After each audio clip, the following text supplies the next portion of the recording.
Ne sachant pas pour quelle raison Dieu avait dû frapper à mort Uza, David n'osa pas porter l'arche à Jérusalem. Mais lorsqu'il entendit que l'Éternel avait béni la maison d'Obed-Édom à cause de l'arche, David se mit en route et fit monter l'arche de Dieu depuis la maison d'Obed-Édom jusqu'à la cité de David au milieu des réjouissances. 2 Samuel 6, 12 et 1 Chronique 15, 25. Cette fois, ce fut différent.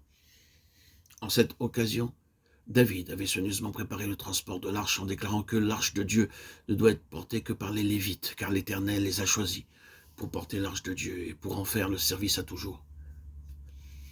1 Chronique 15, 2. Maintenant, il avait appris la leçon.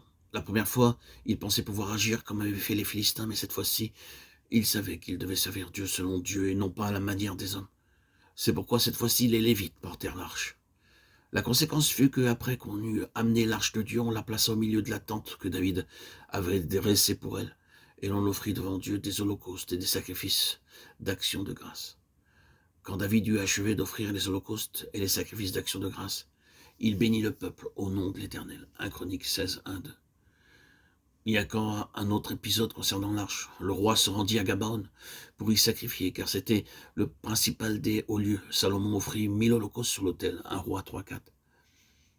L'Éternel était apparu à Salomon pendant la nuit dans un songe. Il demanda à Dieu la sagesse, et elle lui fut donnée ainsi que d'autres choses qu'il n'avait pas réclamées. Que fit Salomon après s'être réveillé? Salomon revint à Jérusalem et se présenta devant l'arche de l'alliance de l'Éternel. Il offrit des holocaustes et des sacrifices d'action de grâce. Et il fit un festin à tous ses serviteurs. 1 Roi 3, 5, 15. Parvenu à ce stade, nous devons lire 2 Chroniques 1, 3, 4. Et Salomon se rendit avec toute l'assemblée au lieu qui était Gabaon. Là se trouvait la tente d'assignation de Dieu, faite dans le désert par Moïse, serviteur de l'Éternel. Mais l'arche de Dieu avait été transportée par David à Kiriath-Jearim, à la place qu'il lui avait préparée, car il avait dressé pour elle une tente à Jérusalem. En ce temps-là, la tente était encore à Gabaon, mais l'arche n'y était plus. C'est en cela que résidait le problème. La première chose que fit Salomon après avoir reçu la sagesse fut de retourner à Jérusalem et d'offrir des sacrifices devant l'arche. Il n'offrit plus jamais de sacrifice à Gabaon. Cela marquait un grand tournant dans la vie de Salomon. Vu de l'extérieur, il semblait que la tente à Shilo contenait tout ce qu'il fallait. Ne refermait-elle pas l'autel d'airain, le bassin des ablutions, le chandelier, la table des pains de proposition et l'autel d'or des parfums? Car il est bon de savoir que la tente à Gabon était celle qui, à l'origine, se trouvait à Shilo, étant donné que 2 Chroniques 1 rappelle que la tente à Gabon était celle que Moïse, serviteur de l'Éternel, avait faite dans le désert. Mais une chose manquait, c'était l'arche. Les gens pensent que cela n'a pas grande importance. Ils ne discernent pas que l'arche représente la présence de Dieu.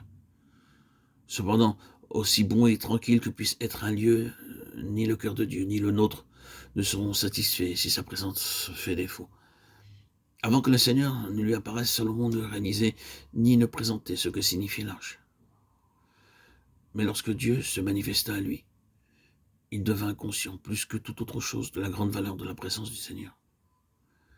Le résultat de cela fut qu'il revint immédiatement à Jérusalem pour offrir des sacrifices devant l'arche de l'Éternel. À Gabon, Salomon avait seulement offert des holocaustes. Maintenant, il offrait des holocaustes et des sacrifices d'action de grâce. Et il fit un festin à tous ses serviteurs. Oh, adorer devant Dieu, c'est la véritable communion. Et se réjouir dans la présence de Dieu, c'est la vraie joie. C'est ce que Salomon avait expérimenté.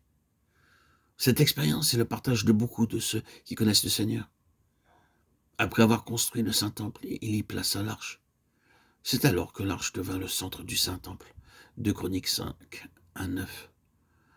Oh, arche de Dieu, toi, arche précieuse, tous ceux qui te connaissent te chercheront et adoreront devant toi.